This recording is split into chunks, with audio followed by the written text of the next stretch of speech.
ঘুরতে এসেছেন কোথায়? আসি কোথায় আসছি বাবা দেখো। সেই জায়গায় যাচ্ছেন তো?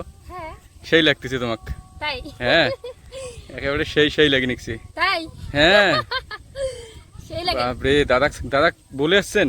দাদাও তো আসছে। দাদা আসছে? হ্যাঁ সবাই দাদা যাই হোক ভালোই হলো, আমিও আসছি, আমার সাথে দেখা হলো, হ্যাঁ খুব ভালো লাগতেছে। তাই না? কয়দিন ধরে তোমার বাড়িতে যাই, তোমার দেখাই পাই না, আজকে এই জায়গায় দেখা পাইছি যখন, হ্যাঁ তা ছাড়বো না।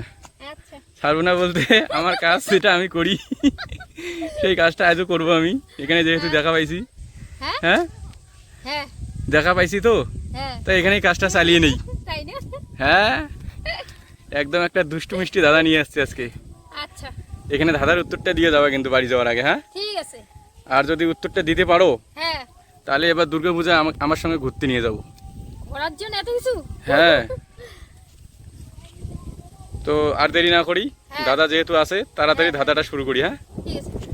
একদম দুষ্টু মিষ্টি দাদা, আচ্ছা উত্তর কিন্তু একটু মানে ভালো করে দেবা, পজিটিভ উত্তর হবে, কোনো নেগেটিভ চিন্তা ভাবনা কিন্তু করবা না। হ্যাঁ আচ্ছা দাদাটা একটু দুষ্টু আগেই বললাম, আচ্ছা কিন্তু উত্তর কিন্তু একদম মিষ্টি উত্তর হবে আর পজিটিভ উত্তর হবে, ঠিক আছে। নেগেটিভ চিন্তা ভাবনা একদম করবে না কিন্তু। আচ্ছা আচ্ছা ঠিক তাহলে এবার ধাঁধাটা শোনো। আচ্ছা আচ্ছা বৌদি, হ্যাঁ তোমার ঠোঁটে আমার ঠোঁট, হ্যাঁ আর তোমার ফুটোয় আমার আঙ্গুল, হ্যাঁ বলো তো এর উত্তরটা কি হবে? বললে হলো যে পজিটিভ হবে। হ্যাঁ পজিটিভ। আর বললে তো আবার নেগেটিভ। নেগেটিভ বলছিলাম, আগেই বলছিলাম না যে ধাঁধাটি হবে একটু দুষ্টু, আচ্ছা কিন্তু উত্তরটা উত্তর মিষ্টি হবে তাই একদম তো? পজিটিভ। কি বললে? তোমার ঠোঁটে আমার ঠোঁট, ঠোঁট, আর তোমার বুঝতেই পারলাম না, ভুলে গেলাম। তোমার ঠোঁটে আমার ঠোঁট, হ্যাঁ আর তোমার ফুটোয় আমার আঙ্গুল। তাই হ্যাঁ কি হবে? কি হবে? কি যে হবে? পজিটিভ হবে তো? একদম পজিটিভ হবে কিন্তু উত্তর। কি হবে? হুম কি হবে কি হবে? এখানে কি আছে?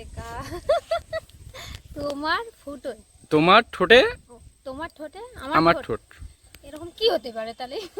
আর তোমার ফুটোয় আমার আঙ্গুল।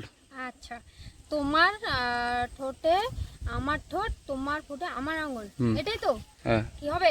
কি হবে এর উত্তরটা? কি হবে কি হবে? বোতলে জল ভরানো। বোতলে জল ভরানো। কি করে হয় এটা? কি করে ভাবলে এটা?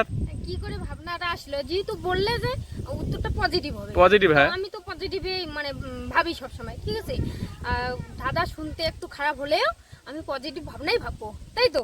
তো আমি ভাবলাম ফুটো অর্থাৎ জল পাত্র তত্র এরকমই কিছু হবে। হ্যাঁ তো বোতলের মধ্যে জল যে আমরা ভরি, কিন্তু বোতলের তো ফুটোয় আমরা আঙ্গুল দেই না, হ্যাঁ বোতলের ফুটোয় তো আঙ্গুল দেওয়া যায় না। না তাহলে কি হবে? ফুটোয় আঙ্গুল দেই, আবার আঙ্গুল দেই? আঙ্গুল দেই। আঙ্গুল দেই? হ্যাঁ প্রত্যেকেই ফুটোয় আবার ফুটোয় আঙ্গুল আঙ্গুল দেই। দেয়? হ্যাঁ আঙ্গুল অবশ্যই থাকবে। তোমার ঠোঁটে আমার, তোমার কি? ঠোঁটে আমার ঠোঁট, আমার ঠোঁট, আর তোমার ফুটোয় আমার আঙ্গুল। আমার আঙ্গুল। এটাই হবে তো? হ্যাঁ উত্তরটা বলবো? হ্যাঁ বুঝতে পারছো এবার? হ্যাঁ বুঝতে পেরেছি। মানে আমার যেটা ধারণা আছে এটাই হতে পারে, আমার মনের একটা দেখি ধারণা তো আসছে। তোমার ধারণাটা কি।